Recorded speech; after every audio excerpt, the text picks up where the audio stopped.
on commence la seconde partie de notre journée. Et là, on va essayer avec Jérémy Lola, qui va se présenter lui-même, eh bien, de terminer notre cycle sur la post-colonie. Nous l'avons dit tout de suite sur les problématiques liées à la colonisation et la relation du colonisé au colonisateur ou du colonisateur vis-à-vis du colonisé. C'est des relations qu'il nous faut toujours interroger. Et la situation de l'individu qui a vécu ou qui n'a pas vécu, qui a vécu ou dont les parents ont vécu ce qu'est la colonisation, a un impact psychologique que seuls ceux qui le vivent peuvent décrire et expliciter. Et le drame de l'homme colonisé, c'est que son ressenti est toujours sous-évalué par l'autre. C'est les concepts que tu exagères, comme tu es susceptible.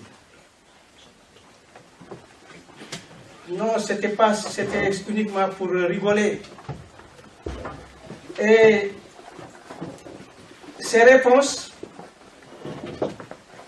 reflètent des discours du quotidien de l'homme anciennement colonisé et qui aujourd'hui se trouve d'une façon ou d'une autre un migrant.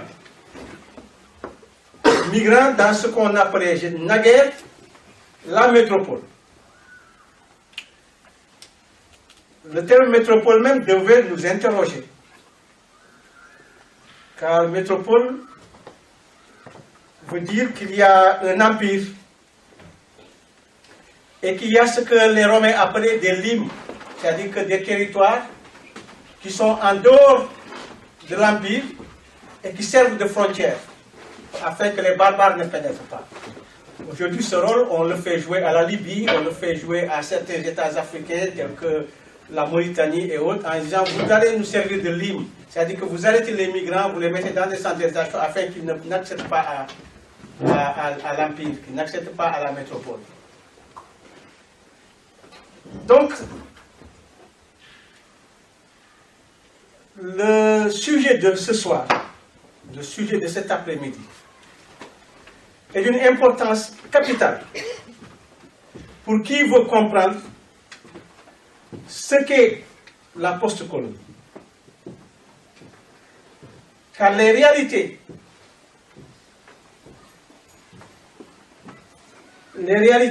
qui explicitaient, qui justifiaient le fait colonial perdurent dans l'après-colonisation. C'est des relations très ambiguës entre l'autre, qui n'est pas mon semblable, mon dissemblable, c'est peut-être cet autre étranger, bizarre, qui n'est pas encore dans l'humanité, qui n'a pas encore accédé à l'humanité. On voit les cris des singes dans les stades de football, on voit une ministre de la République, excellente ministre par ailleurs, très cultivée, très au fait de ce qu'est la culture, la civilisation française, eh bien, avoir été traité de gonon, de singe, et que ça n'a pas eu l'heure de heurter l'indignation nationale. Ceci interroge. Et c'est tellement récurrent en Europe, que ce soit en France, que ce soit auprès de pays qui n'ont jamais pratiquement connu de colonisation, tels que l'Italie, qui en a eu un peu en Éthiopie, mais ça n'a pas duré. Mais des pays qui ont toujours cru et qui croient encore à une mission qui leur serait dévolue par on ne sait qui et on ne sait quoi, et qui sont persuadés d'incarner eh bien, la destinée de l'humanité. Et qui, selon leur volonté, choisissent qui est apte ou qui n'est pas apte à intégrer cette humanité, qui pourtant nous est commune. Tant est qu'on croit, tant est qu'on soit persuadé qu'on soit croyant ou pas,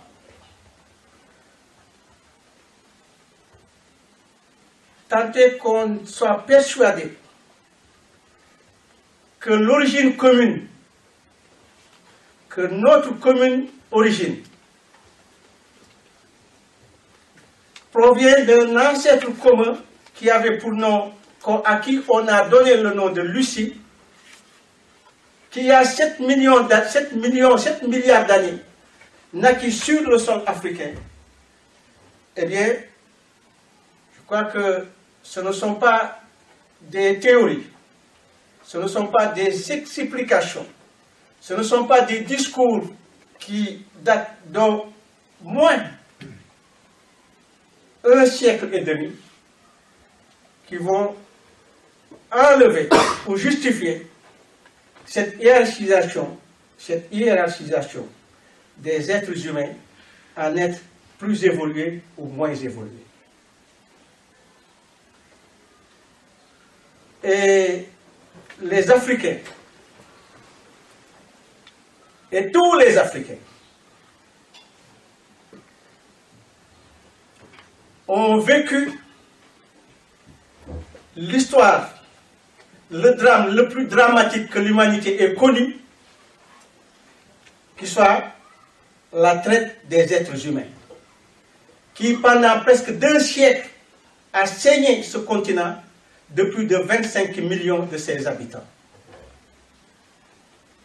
On peut s'interroger, lorsque aujourd'hui on nous dit, oui, il y a une montée de naissances en Afrique, que la démographie africaine est exponentielle. Quel est le continent?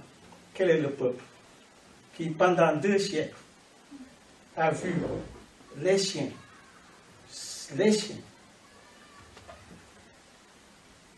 être déportés sur plus de 25 millions, qui a perdu 25 millions des siens pendant 2 siècles? Rattraper ce déficit démographique ne peut être un crime. Ce déficit démographique, l'Afrique essaie de le combler. 25 millions d'individus, 2 siècles. Puis advient l'explication coloniale pour justifier le fait colonial. Et cette justification a amené ce discours qu'on rencontre, que Jérémie nous explique. C'est quoi être un colonisateur?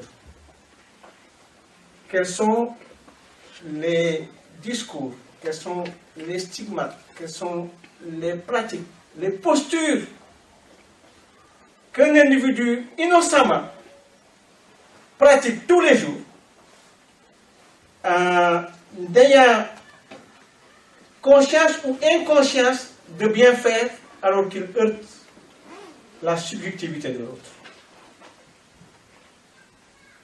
Je crois qu'il y a un travail commun qu'on doit faire afin de faire que ce qui aujourd'hui advient dans les relations entre les États africains et les Européens ne provient que du fait de la relation, du portrait de cet individu-là qui peut-être est chacun d'entre nous, eh bien, commun, dit, pratique tous les jours. J'en ai trop dit, parce que souvent je me perds dans mes trucs militants, mais je laisse aux scientifiques, à Jérémie, le soin de parce que c'est lui le conférencier, c'est pas moi. J'ai tendance à prendre sa place. Merci beaucoup pour cette introduction. Alors, je suis l'auteur, c'est vrai, de Portrait du colonialiste, qui est un essai qui n'est pas reconnu pour l'instant par la communauté scientifique comme étant un essai académique ou scientifique. Peut-être un jour il le sera. Mais je remercie beaucoup Randa pour cette introduction, parce qu'effectivement, il va s'agir de faire justement un petit peu le portrait de celui qui est en position de privilégié. Et vous allez voir, pour ce faire, je vais tenter aussi de montrer un petit peu quelle richesse, quelle force portent avec eux les racisés qui arrivent ici et qui portent actuellement, finalement la réalité a fini par leur donner pour l'instant le nom provisoire de migrants. Voilà. Donc connaître les réalités de ces personnes qui arrivent ou de leurs enfants permet d'autant mieux de réussir ce portrait de celui qui est en position de privilégié, qui non seulement est blanc, mais être blanc, ce n'est pas le seul problème, il est aussi souvent eurocentré, et c'est là-dessus que je vais parler. Voilà. Alors je suis un peu intimidé, parce que d'habitude je parle, et que là je vais lire, pour essayer de faire un exposé qui soit un peu à la hauteur du nom de cette semaine, voilà, et des questions que les gens peuvent avoir. Donc moi je vais venir avec, entre guillemets, ma part modeste d'expertise, c'est-à-dire de connaissance d'un terrain, qui est un terrain parmi des milliers. Voilà, donc je vais partir vraiment de ça. Donc je vais lire, si parfois je sens que je peux parler, je parlerai aussi, mais voilà, j'ai essayé de faire quelque chose d'assez ramassé, et qui peut peut-être apporter, peut-être, certaines pistes de réflexion. Voilà. En tout cas, c'est complètement lié à l'introduction que vous avez faite, donc je vous remercie vraiment. Alors voilà, donc je commencerai par l'énoncé que j'avais donné à cette conférence. Je disais anticolonialisme, décolonialité, sortie de l'eurocentrisme, qu'avons-nous à y gagner? Alors pour explorer cette question, je vais mobiliser aujourd'hui un terrain principal lié à la recherche anthropologique que je mène actuellement au sein d'une structure qui s'appelle le Laboratoire d'anthropologie prospective, qui se trouve à l'Université catholique de Louvain-la-Neuve, en Belgique, où je suis chercheur. Voilà. Alors, ma recherche, que je mène là-bas, porte sur les milieux de l'alphabétisation des migrants en région bruxelloise. Et plus spécifiquement, elle porte sur les relations entre le public, migrants, et les enseignants, ainsi que sur les imaginaires et représentations des deux groupes. Voilà, ça c'est un peu l'objet de mon étude. Alors, ma recherche s'ancre dans une longue expérience de ce terrain, que sont les milieux de l'alphabétisation, au sein desquels j'ai travaillé depuis 2006, sans jamais y appartenir vraiment, menant au sein de différentes associations des ateliers d'écriture avec des femmes et des hommes migrants.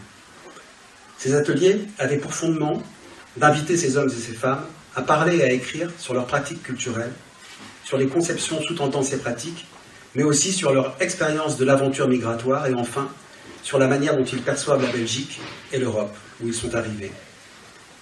Mon but aujourd'hui n'est pas de présenter ma recherche. Je vais tenter de faire un exposé apte à concerner directement les motivations et questions de celles et ceux qui ont eu la gentillesse de m'inviter à faire cette conférence. Et je m'appuierai pour ce faire sur ce que mon travail académique me permet de voir et d'observer. Alors je définirai d'abord le nous de l'intitulé. Décolonialité, qu'avons-nous à y gagner? Quel est ce nous? Y a-t-il un nous? Le politologue Achille Mbembe mobilise souvent ce nous. Il dit par exemple: nous devons inventer un monde qui n'exclut aucune différence, aucune aspérité face aux défis de l'avenir. C'est de ce nous dont je parle. Un nous englobant, interinclusif. Très bien.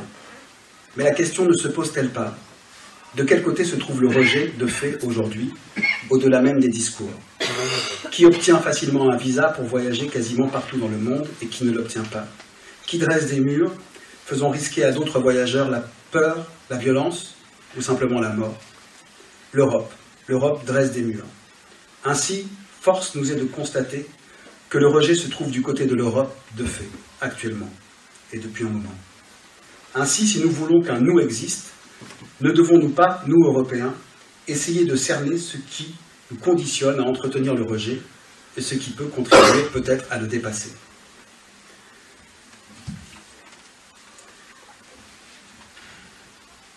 Il y a aujourd'hui même, nombre de femmes et d'hommes qui pratiquent le passage, aidant les passants, les migrants à passer la frontière, les cachant parfois quotidiennement, comme c'est le cas notamment à Bruxelles, où un fort mouvement de solidarité concret s'est désormais mis en place.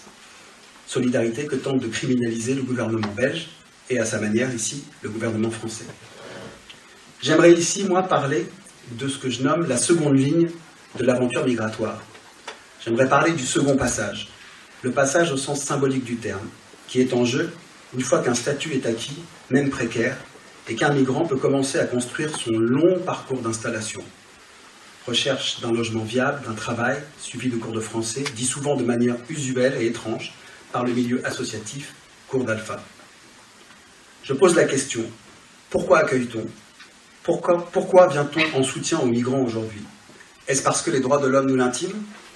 Veut-on à nouveau permettre aux migrants simplement d'être exploités, en espérant que leurs enfants, à la force du coude, finiront peut-être par avoir une meilleure vie ici, malgré les processus de subalternisation que ces enfants de migrants continuent à subir ici depuis plus de 60 ans? Est-ce parce que nous pensons que les migrants peuvent, en étant ici, aider les post-colonies à survivre? Tout cela peut avoir du sens.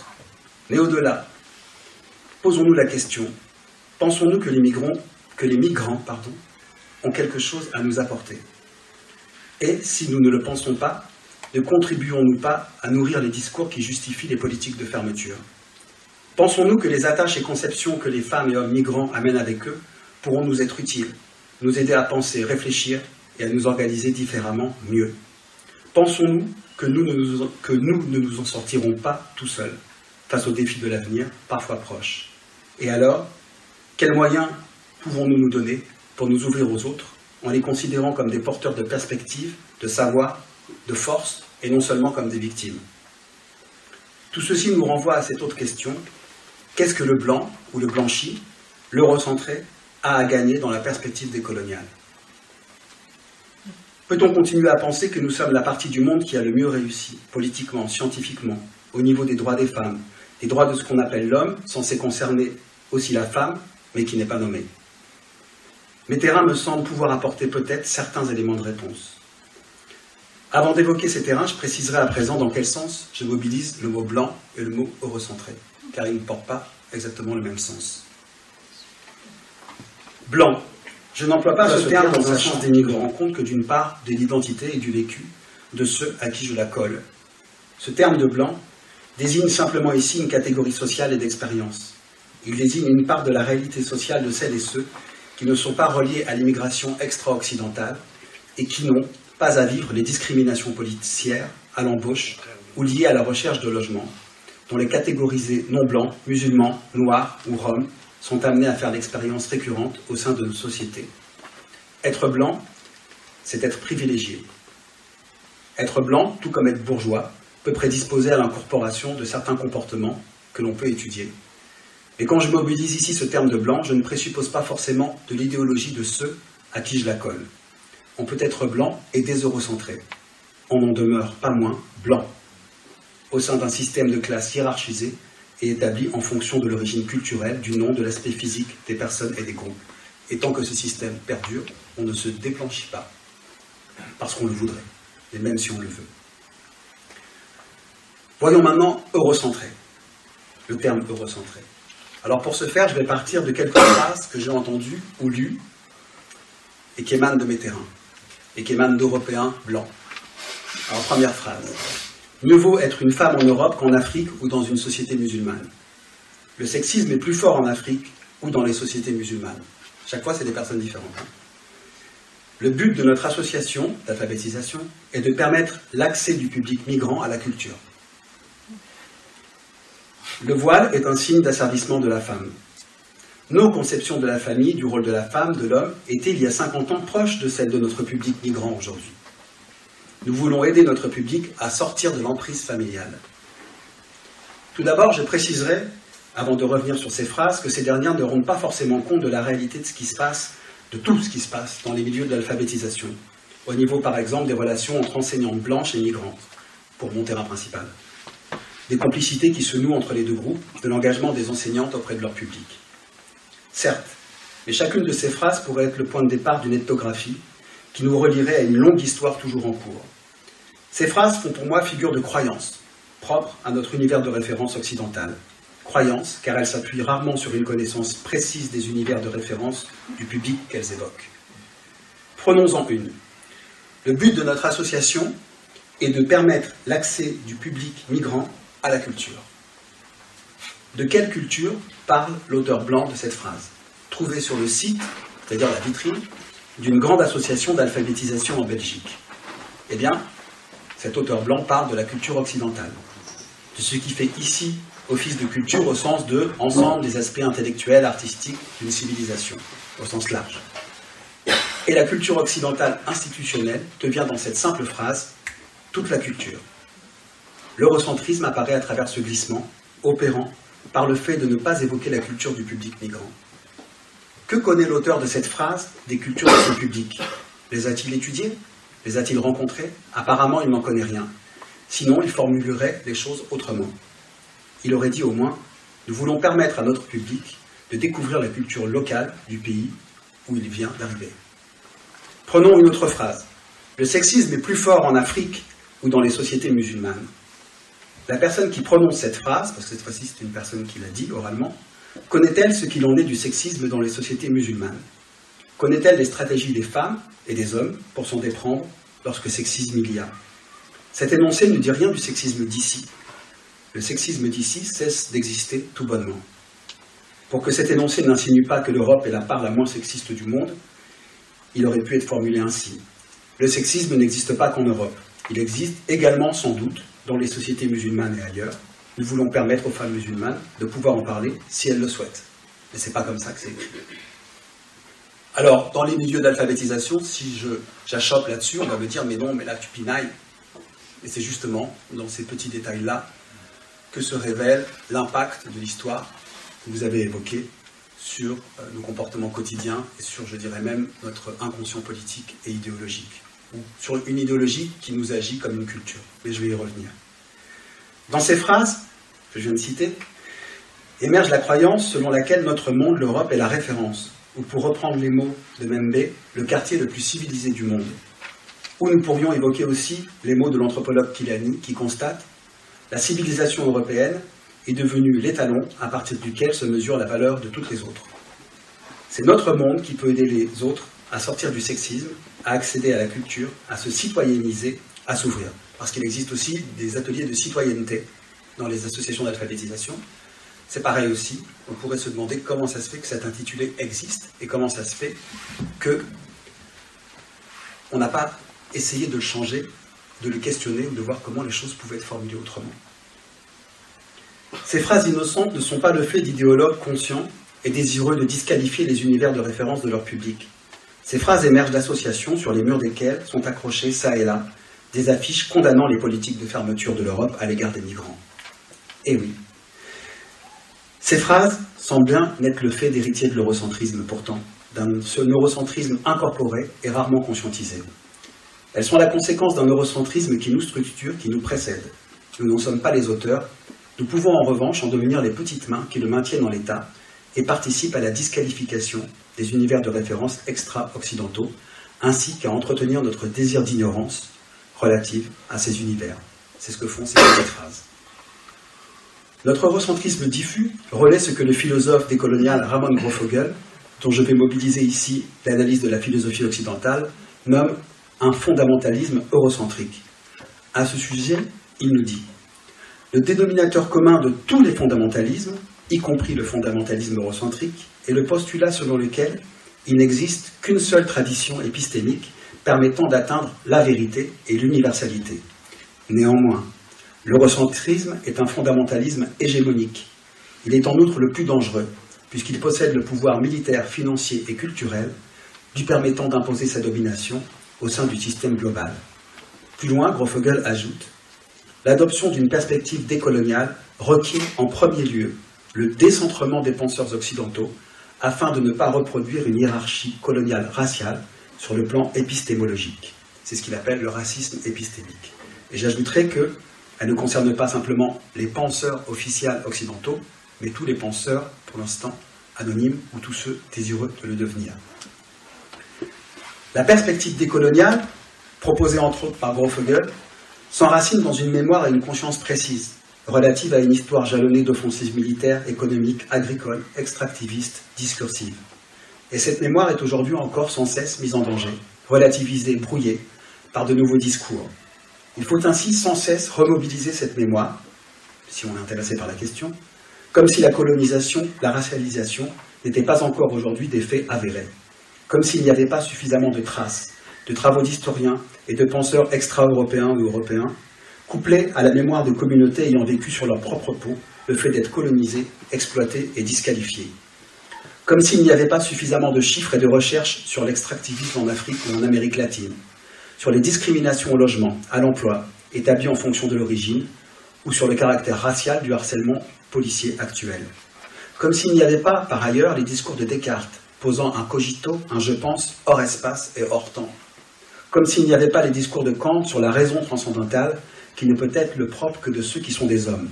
Hommes que ne sont pas, selon Kant alors, les Africains, les indigènes, les Asiatiques, et alors les Européens du Sud. Selon Kant, comme nous le rappelle encore Grofogel, un sujet d'énonciation particulier, l'Européen, est seul à pouvoir définir l'universel pour le reste de la planète. Nous pouvons également nous remémorer Hegel, selon lequel, si l'Asie était conçue comme un stade inférieur de l'esprit universel, l'Afrique et le monde indigène n'en faisaient quant à eux même pas partie.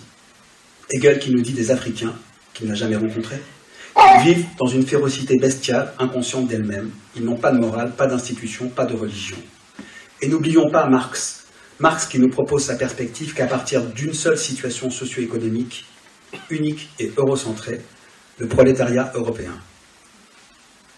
Dans le registre politique, on peut se remémorer entre autres Gobineau et l'inégalité des races, mais aussi les discours de Jaurès selon lesquels les civilisations supérieures ont pour mission de civiliser les inférieures. Et rappelons-nous les discours de Tocqueville répondant à ceux de Jaurès en expliquant que les massacres et les pillages doivent faire partie de cette mission.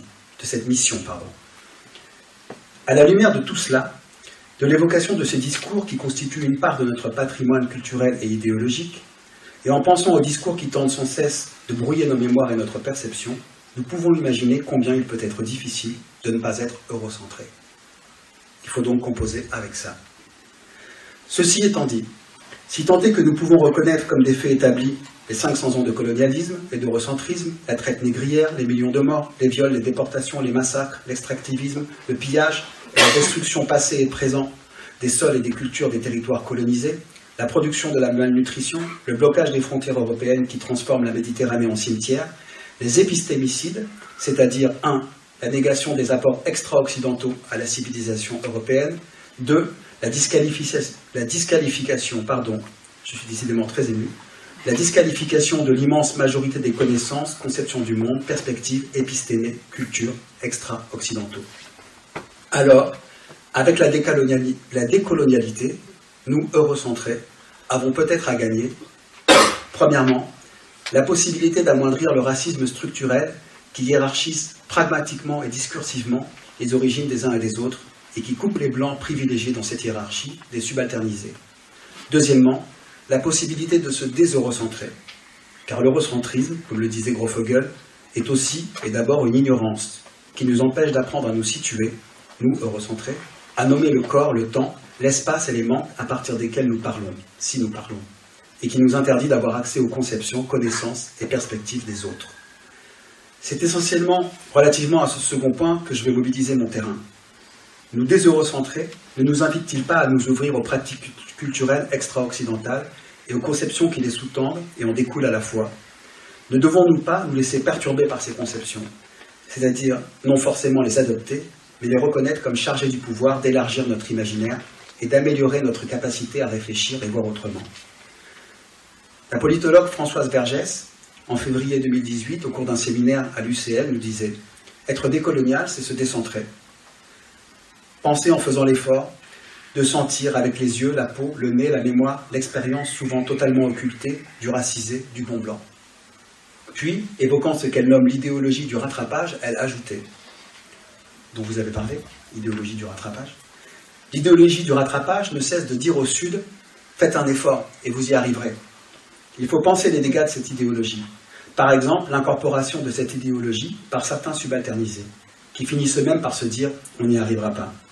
Nous, le Sud, un Sud non géographique mais politique, multisitué, nous ne partons jamais de ce qu'on a, mais de ce qui nous manque. Il faut mettre au milieu nos mémoires, nos savoirs, nos langues. On ne saurait par quoi commencer, tant tout cela est riche. Il faut inverser la perspective. Inverser la perspective, c'est penser à ce que nous, eurocentrés, n'avons pas, à ce qui nous manque.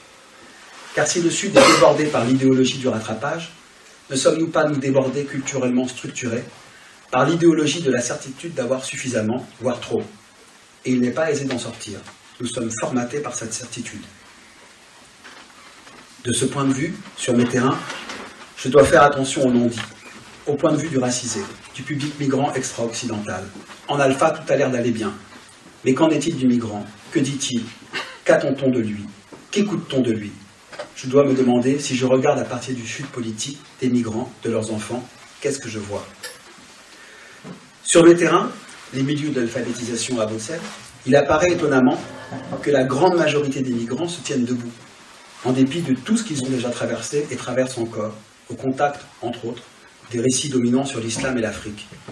Notamment, en ce qui concerne les différentes femmes migrantes qui fréquentent l'atelier d'écriture et ethnographique que je mène avec elles, sur mon terrain principal, ce qui m'a été donné à voir pourrait paraître surprenant, au regard de ce qu'elles ont vécu et vivent encore parfois.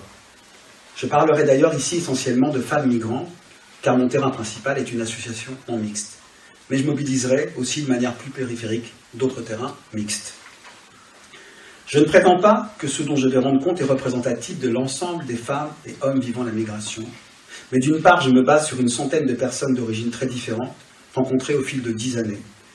Le chiffre n'est donc pas inconséquent, et d'autre part, ce que je vais décrire peut au moins éclairer sous un jour un peu différent les réalités des extra-occidentaux et peut complexifier la perception que nous nous en faisons, ou bien que l'on voudrait que nous nous en faisions.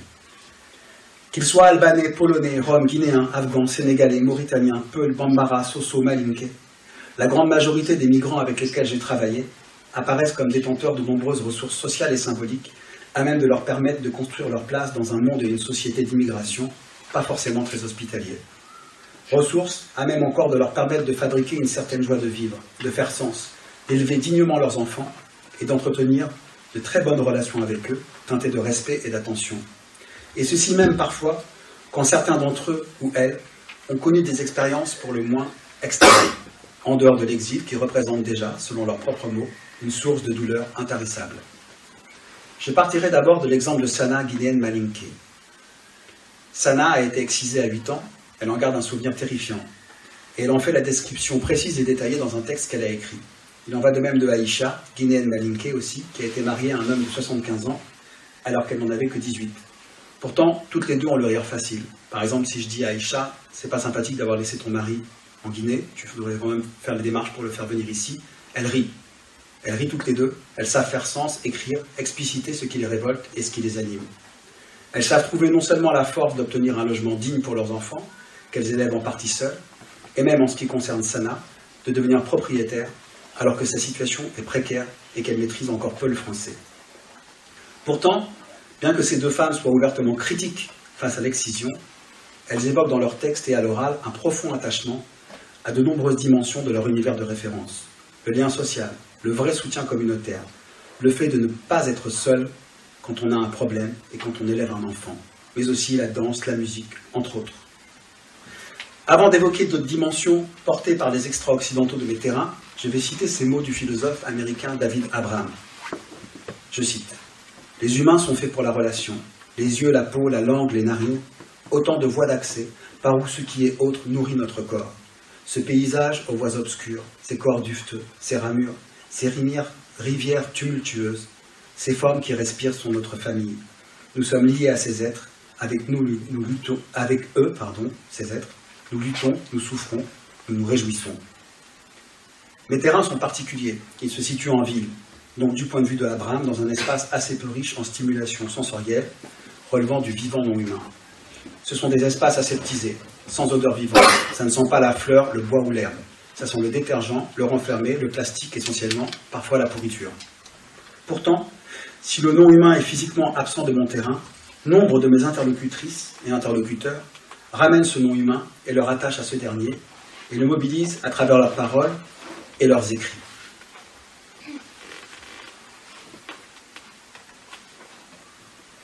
Alors là, je vais évoquer le texte d'une femme qui s'appelle Zoubida Ben, c'est son nom d'auteur, qui s'appelle « Ne pleure pas pour moi », parce que c'est la préface d'un ouvrage qu'ont écrit différentes femmes migrantes où il y a beaucoup d'expériences assez extrêmes qui sont racontées, et donc elle a écrit ce texte d'introduction qui s'appelle « Ne pleure pas pour moi ». Et je ne vais pas citer le texte en entier, mais je vais juste dire que dans ce texte, elle dit « Ne pleure pas pour moi, je suis un arbre magique. En hiver, il coupe mes branches, mon cœur saigne. Puis vient le printemps, mes branches s'ouvrent, je me maquille avec mes fleurs, je montre ma beauté, je cache mes douleurs. Ne pleure pas pour moi, même si je souffre, mes racines s'enfoncent profondément dans la terre et me donnent de la force. Ne pleure pas pour moi. » Donc ça, c'est le texte de Zoubida Ben. Il y a un autre texte qui s'appelle Le Jardin des Mystères, qui est écrit par une femme qui s'appelle Raja Mamouni. Et elle dit dans ce texte, en fait, simplement, elle parle de poésie, elle a simplement décrit ce qu'elle voyait. Voilà, donc quand je parle de la puissance d'écriture et d'évocation de ces femmes, je ne parle pas simplement d'une capacité à user des métaphores et d'avoir un langage fleuri, même s'il s'agit de fleurs là. Je parle de la capacité à avoir une description excessivement précise et un regard excessivement rigoureux et exigeant sur ce dont elle s'autorise à parler. Alors, j'ai évoqué ces deux textes et je vais dire maintenant, plus généralement, océan, montagne, campagne, forêt. La grande majorité des participants de mes ateliers sont issus de territoires habités par une présence forte de la nature. Avec cette nature, mes interlocutrices semblent nourrir une relation sociale. Les êtres de cette nature les habitent en retour jusque dans leur exil et structurent parfois leur récit. Ainsi cet arbre, qui dans le texte de Zoubida, vient prêter l'évocation de son corps pour exprimer l'exil, pour permettre à Zoubida d'exprimer l'exil. Ou aussi les roses chez Raja, dont la description lui permet de raconter son drame personnel, dont elle n'a jamais voulu parler de manière directe. De manière récurrente, mes interlocutrices racontent des histoires de proches âgés qui, ayant quitté un environnement dit naturel, meurent peu après leur arrivée en ville, mais un mois après, en général. S'affirme ici une perspective très différente de l'anthropocentrisme. L'homme n'est plus au centre de tout. La nature est avec nous, vit avec nous, elle nous prête ses corps pour accéder à l'évocation de nos sentiments et expériences les plus complexes et les plus intimes. Il y a ce double mouvement d'inspiration et de don entre les écrivaines de mon terrain et la nature, ou ce qu'Abraham nomme le milieu vivant non humain. Ces femmes sont habitées par le non humain, et leurs textes leur permettent de le revêtir de sens, d'harmonie, de rythme, de vie, ou de lui rendre tout cela, et de nous le rappeler. Au contact de la convocation de la nature, les auteurs de ces textes sont traversés de plaisir et d'inspiration. La nature parle, elle n'est plus désincarnée. Ces femmes migrantes, auteurs, explicitent une autre manière de regarder, sentir et de cohabiter avec le vivant non humain. Dans un autre atelier mixte, un monsieur marocain, Salah, écrit « Même les fourmis, les arbres, les fleurs ont un sentiment. Exemple. La feuille a deux faces, une face visage et une face dos. La face visage est toujours tournée vers les gens, elle les regarde. » Voyons à présent si les femmes de l'atelier d'écriture, majoritairement voilées et pratiquantes au sens islamique du terme, sont des femmes soumises. Je vais évoquer quelques extraits tirés de discussions que j'ai pu partager avec ces femmes. Je citerai d'abord Yasmine. « Mon mari ne m'appelle jamais si je sors durant la journée et qu'il est seul à la maison. Il m'appelle tout de suite s'il est avec les enfants, car il ne s'en sort pas. » Propos suivi de rire collectif. Autre propos qui rend compte de la volonté partagée par les femmes de l'atelier de ne pas avoir un mari trop collant. Je n'aimerais pas avoir un mari qui me suivrait comme un chien, kelb en arabe. Ah, cela me dégoûterait. Asna, 2017. Par ailleurs, dans différents textes qu'ont écrits les femmes de l'atelier, la femme est loin d'être affirmée comme inférieure ou comme double imparfait de l'homme. Ainsi, Dounia, afghane de 50 ans, écrit ironiquement « Je ne suis même pas l'égale d'un homme fou, parce que je suis une femme. » À côté de son nom, Dania a ajouté « Femme afghane qui aime son mari. » Car Dounia, voilée, a toujours prétendu ne pas parler dans ce texte de ce qu'elle vit, elle, personnellement, au sein du couple ou dans sa société, mais de ce que la grande majorité des femmes du monde vivent. Cette femme, comme la majorité de celles fréquentant mes ateliers, ne revendique aucune soumission à l'homme. Une minorité des femmes des ateliers ont connu des mariages désastreux. Mais la majorité d'entre elles n'ont pas un mari dominant, ou en tout cas pas plus dominant que les hommes blancs le sont, et suffisamment bienveillant pour qu'elles se sentent libres de se sentir outrées par le sexisme d'où qu'ils viennent. Asna, elle, écrit un texte en 2014 dans lequel elle dit relativement aux hommes « La femme doit supporter beaucoup de choses dans sa vie, son enfance, ses enfants, son mari. » Pourtant, Asna n'a rien contre son mari. Elle affirme l'aimer, elle le définit comme gentil et respectueux envers elle. Elle ne parle donc pas de sa propre expérience lorsqu'elle évoque ce mari qu'il faut supporter, au même titre que son enfance et ses enfants. Association non forcément très reluisante, même si peu agressive. L'homme, le mari, dans le texte d'Asna, est présenté comme quelqu'un qui n'est apparemment pas complètement adulte. Étrange propos pour une femme que certains récits dominants présupposeraient soumise à son mari, car voilée. Mais la valeur de la femme peut s'affirmer bien plus fortement encore, et sans forcément même évoquer l'homme. Écoutons encore Asna. « Je demande à Dieu, pourquoi les femmes pleurent ?» Dieu répondit, « Quand j'ai fait la femme, je l'ai faite spéciale. Je lui ai donné la force pour lui permettre de continuer quand tout le monde abandonne, et prendre soin de sa famille en dépit de la maladie et de la fatigue, sans se plaindre. » Dans ce texte, la femme n'est pas décrite comme le double imparfait de l'homme. Dieu semble être, par contre, le premier allié de la femme. Il l'a faite spéciale, douée d'une force qui lui est propre et qu'elle doit à Dieu et à nul autre. L'homme n'en est pas pour autant dénigré ou nié par ses femmes. Comme le dit Asna au cours d'une discussion, l'homme a son autorité et sa force, mais la femme également a son autorité et sa force. Pour exemple, voici comment une autre femme forte, Amina, Fulkinéenne, s'adresse à son mari dans un texte. « Bonjour mon mari chéri, je t'écris un livre très important d'amour. Mon mari m'aime beaucoup. Il me conseille de faire les choses qui sont bien pour moi. Je ne suis pas toujours avec lui, mais je sais qu'il m'aime. Il part au travail à 2 h du matin, après il retourne à 16 h et il me demande « Comment ça a été la journée avec toi ?» Moi je lui réponds « Oui, ma journée a été très bien. Elle s'est très bien passée avec les enfants, c'est juste que je suis fatigué. » Mon mari me répond « J'aimerais pouvoir cesser de travailler parfois pour amener moi, les enfants, à l'école et m'en occuper pendant que tu te reposes. » Revenons à cette idée de la femme forte. Si j'en crois les propos de Asna, 60 ans, et de ses consoeurs, cette idée ne leur a pas été inspirée par l'association qui leur dispense des cours d'alphabétisation, mais bien par l'islam lui-même, ou en tout cas leur lecture actuelle de l'islam. C'est aussi leur culture actuelle de l'islam, leur lecture actuelle de l'islam, pardon, on pourrait dire culture actuelle de l'islam, qui fait dire à ces femmes, selon l'islam, la femme doit choisir son mari.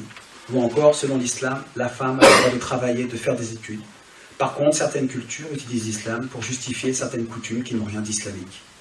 N'y a-t-il pas dans tout cela matière pour une rencontre épistémique entre les perspectives de ces femmes et celles de féministes, entre autres occidentales? Je pourrais encore évoquer beaucoup de paroles, de faits, de personnes. Je pourrais évoquer Fatou, qui n'est une peule, et ce que j'appellerais son art oratoire, et j'emploie ce terme avec beaucoup de respect. Si quelqu'un te donne à manger ce qu'il a fait, c'est comme s'il te donne un morceau de lui. Attention, regarde qui te sert. Si une femme aime un homme, chaque jour, elle peut couper un morceau de son propre cœur, le faire cuire et le donner à manger à son homme. Je parle d'art oratoire car Binta est capable de déployer un langage riche et complexe au fil duquel les phrases qui en émergent disent toujours plus que ce qu'elles semblent énoncer. Et ce n'est pas la seule à produire de telles phrases. Le langage des femmes et des hommes extra-occidentaux de mes terrains est une ressource intarissable pour eux et pour ceux qui l'entendent. Je pourrais également parler de Moussa, Marocain rencontré dans un autre atelier, qui, malgré le rejet qu'il vit, en tant que sans-papier, reste ouvert, dit vouloir faire profiter la Belgique de tout ce qu'il sait faire, dit ne pas vouloir vivre des allocations qui doivent être réservées aux personnes fragiles. Et même s'il est choqué par certaines différences, il dit qu'il ne doit pas juger. Alors il parle notamment dans son texte du fait qu'il apprécie ici le fait de voir des amoureux dans les parcs. Il dit que les amoureux dans les parcs sont comme des oiseaux.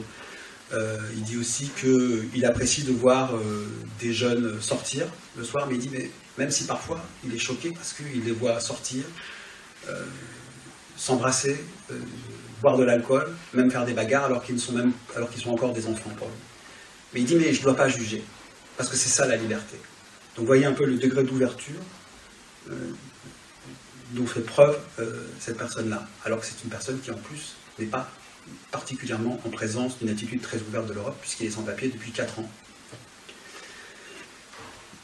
Je pourrais encore évoquer les paroles des femmes et des hommes de mes ateliers sur notre mode de socialisation précoce de l'enfant, parfois placé à partir de 3 mois ici, en crèche, et obligé de s'adapter au rythme salarial. Pas mal.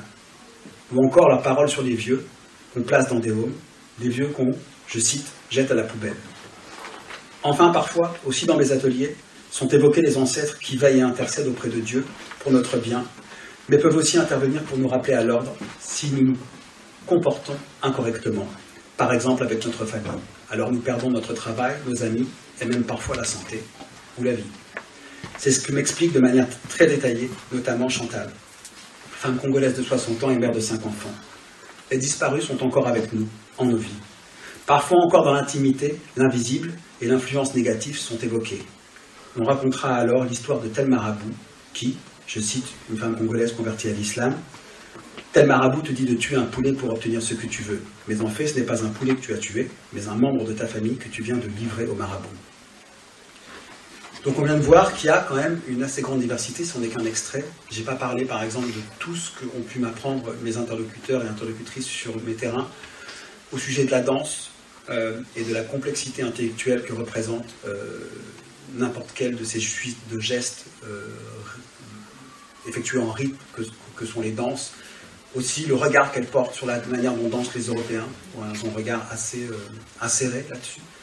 Elles m'ont permis de mettre des mots, et je dis elles parce que c'est souvent des femmes mais aussi des hommes, donc ils et elles m'ont permis de mettre des mots sur des intuitions que j'avais, m'ont permis d'aller beaucoup plus loin à partir des analyses que j'avais dans Portrait du colonialisme par exemple. Alors pourquoi je m'intéresse à la danse? C'est pas parce que je pense que c'est la première pratique culturelle qui sort des pays non blancs, c'est parce que moi-même j'ai été danseur pendant 10 ans, et que donc j'ai suffisamment travaillé la danse, j'ai suffisamment souffert en travaillant la danse, pour reconnaître, en présence de n'importe quelle performance chorégraphique, le degré de travail, de sueur, de concentration, de technique que cette performance mobilise ou non. C'est pour ça que cette entrée a été souvent la mienne.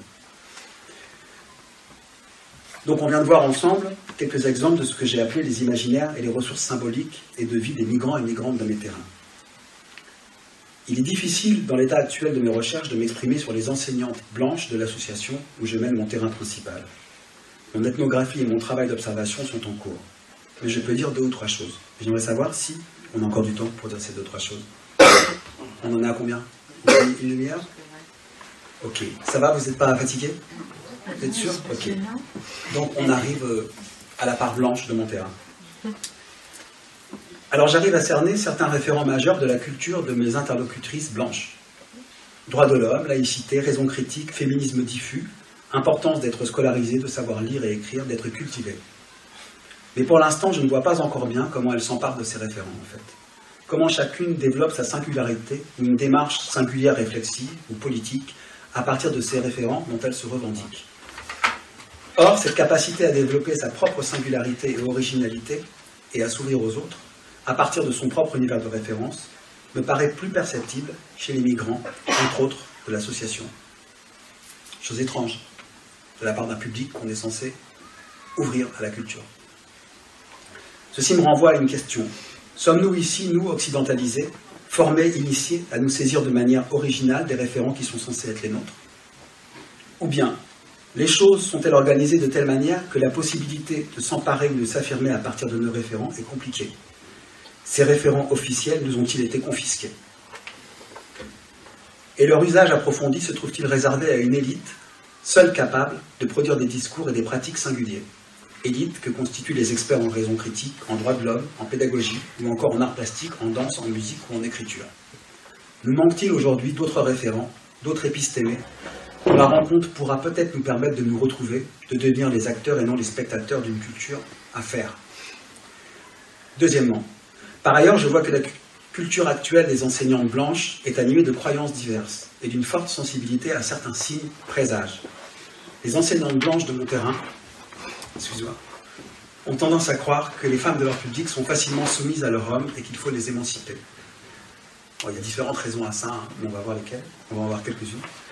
Dans ce contexte, le voile islamique est perçu lui comme la trace d'une soumission et fait figure, de fait, de signes et d'un mauvais présage. Le signe que les enseignantes ont échoué, qu'elles n'ont pas réussi à émanciper les femmes de leur public. Il faut dire que dans l'Alpha, nous travaillons sous l'égide du décret de l'éducation permanente. Décret selon lequel l'éducation permanente a une mission d'émancipation, entendue comme le fait de favoriser chez le public migrant, je cite, d'évolution des comportements et des mentalités, de l'intégration et de la responsabilité. C'est quand même assez dense. Je rappelle que décret signifie entre autres décision, volonté d'une puissance supérieure. La puissance supérieure est pour nous l'instance pourvoyeuse de fond. Je dis nous parce que j'ai travaillé au sein de cette association. D'une certaine manière, les puissances supérieures nous influencent donc dans le milieu associatif. Il y en a d'autres aussi. Il y a aussi cette autre puissance supérieure qui est celle du récit dominant véhiculé par la grande majorité de la part politique, de la classe politique depuis le milieu des années 2000 et aussi une part importante des milieux médiatiques, le récit dominant donc sur l'islam et l'Afrique et évidemment la sous-place que serait censée tenir de manière consubstantielle et systématique la femme dans les sociétés musulmanes ou africaines. Alors dans ce contexte, le port du voile apparaît aux enseignantes de mon terrain, aux enseignantes blanches de mon terrain, comme le signe d'un rejet de notre cosmologie, de nos croyances. Par exemple, croyance selon laquelle, entre autres, la religion est forcément soumission. Mais au-delà, une croyance plus fondamentale propre à un univers de une croyance plus fondamentale propre à notre univers de référence occidental semble se révéler. La croyance selon laquelle nos croyances n'en seraient pas. Elles seraient des positions, fruits de la raison critique. Troisièmement, la philosophie propre à l'éducation permanente, on va laisser passer un peu la musique, c'est pas grave, la philosophie propre à l'éducation permanente a tendance à nous pousser à prêter attention aux difficultés familiales présupposées des femmes du public, emprise, domination du mari, etc. Encore. Or, fait intéressant, plus de la moitié des enseignantes de mon terrain principal sont elles-mêmes dans des situations familiales très compliquées. Séparées, divorcées, ça ne se passe pas toujours bien avec les enfants. Et c'est aussi mon cas. Donc je me mets dedans. Plus de la moitié d'entre nous, donc, vit des situations familiales difficiles et même particulièrement épuisantes parfois. Je me demande parfois si mes anciennes collègues blanches ne projettent pas sur leur public leur propre situation familiale. Or, pour ce que j'en ai vu, une part importante des femmes du public sont dans des situations familiales plus paisibles que nous, plus entourées et plus soutenues. Bien sûr, les migrantes de l'association ont aussi leurs croyances, leurs certitudes, comme tout le monde, relatives par exemple à la sexualité hors mariage ou au sens du voile. Mais il est pour l'instant plus aisé de discuter de leurs certitudes avec les migrantes qu'avec les enseignantes. Je peux poser aux migrantes des questions sur leurs certitudes, leur demander pourquoi. Je peux même les provoquer. Je peux dire à des femmes musulmanes voilées qu'elles me cachent le fait qu'elles boivent de l'alcool. Je peux dire n'importe quoi. De toute façon, moi, elles me voient comme un espèce de débauché, mais ouvert. Voilà. Et qu'elles savent que j'ai du respect pour ce qu'elles sont. Donc, on a vraiment une grande tranquillité de relation, au niveau même de ce qui ferait figure de certitude chez elles, qui ne seraient pas les miennes. On peut discuter librement. C'est beaucoup plus problématique et beaucoup plus mal pris quand j'interroge les enseignantes blanches sur leurs certitudes. Voilà, pour l'instant, dans l'association où j'effectue mon terrain principal, les enseignantes blanches ne veulent plus trop me parler et disent qu'il faut faire attention quand on me parle parce que je suis un espion. Voilà, je ne sais pas pour quel ministère. Voilà. Mais voilà, enfin bon. J'aurais peut-être pas dû dire ça, mais c'est des données fraîches. Alors pourquoi est-ce qu'elles ne sont pas si fermées que ça, les femmes migrantes, musulmanes notamment, ou chrétiennes évangélistes de mon terrain? Pourquoi est-ce qu'elles acceptent que je les questionne sur leurs certitudes, que même que je les taquine sur leurs certitudes? Non pas parce que je ne les respecte pas, mais simplement pour voir. Voilà, parce que je sais que quelque chose d'intéressant va sortir de ça. Bah, tout simplement parce qu'elles ne se sentent pas en péril.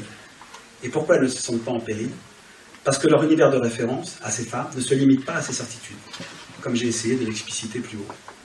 Les femmes de mes ateliers, musulmanes ou chrétiennes, ne sont pas que voilées et puritaines, quand elles le sont. Et même quand elles le sont de manière, somme toute, très diversifiée. Il va y avoir une femme qui est voilée, qui dit que le voile est prescrit par le Coran, mais qui ne va pas juger celles qui ne le sont pas. Il va y en avoir une autre qui n'est pas voilée, mais qui dit que c'est prescrit, et qu'elle est musulmane, mais qu'elle est une mauvaise musulmane, et qui va quand même raconter qu'elle a connu plusieurs hommes, qu'elle en connaîtra sans doute encore, et qui peut être jugée, mais alors elle n'est pas jugée par les autres musulmanes, elle est jugée par une chrétienne évangéliste congolaise, de 60 ans, qui s'appelle Chantal, et qui lui dit « Ma fille, tu vas te perdre, si tu connais trop d'hommes hors mariage ». Voilà, les musulmanes, elles rigolent, mais pas de manière irrespectueuse du tout.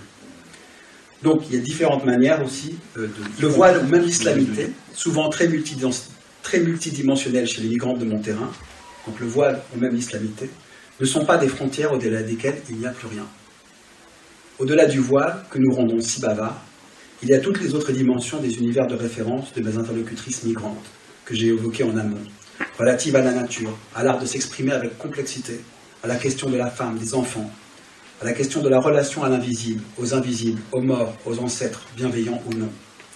Apparaît chez le public de mes ateliers une véritable constellation de savoirs, de connaissances et d'épistémologie.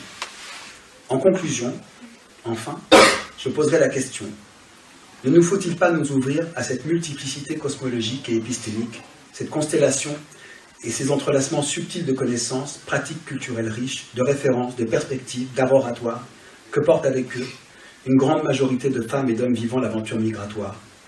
Beaucoup d'événements récents tendent à nous alerter sur le fait que nous ne pouvons plus penser et nous organiser face à l'avenir seuls, sans nous ouvrir à d'autres perspectives. Pour opérer ce décentrement, ou plutôt cet élargissement, nous pouvons d'une part lire les penseurs ancrés dans des perspectives multiples et parfois différentes des nôtres a priori. Évidemment, Césaire, Fanon, Glissant, Membe, Thiongo, Wambari Maathai, C.L.R. James, Crenshaw, entre autres, ou encore Abraham, Starrock, Éric Fassin, Stengers, penseurs occidentaux du décentrement, c'est pas mal aussi, mais là c'était décentrement, et de l'élargissement de la perspective. Mais nous pouvons aussi nous ouvrir à ces penseurs au quotidien, anonymes, que représentent, si j'en crois, entre autres mes terrains longs, la majorité des migrants et aussi leurs enfants. Il nous faut chercher les processus d'ouverture de rencontres. Nous y découvrirons des cultures à la fois ancrées dans un temps long, mais capables de se réinventer sans cesse, s'enrichir, notamment dans l'expérience souvent extrême de la migration. Culture proposant bien souvent un autre rapport au corps, à la nature, au non-humain. Rapport au contact desquels nous n'avons rien à perdre. Nous avons peut-être à y gagner la possibilité d'enrichir notre regard, d'élargir nos perspectives, d'apprendre à nous dire, à penser nos fragilités, d'apprendre à changer notre relation au non-humain, à l'invisible, à la puissance poétique sans cesse renouvelée du milieu vivant. Il me semble que nous, occidentalisés, avons à y gagner la possibilité d'apprendre à réhabiter le monde. Merci.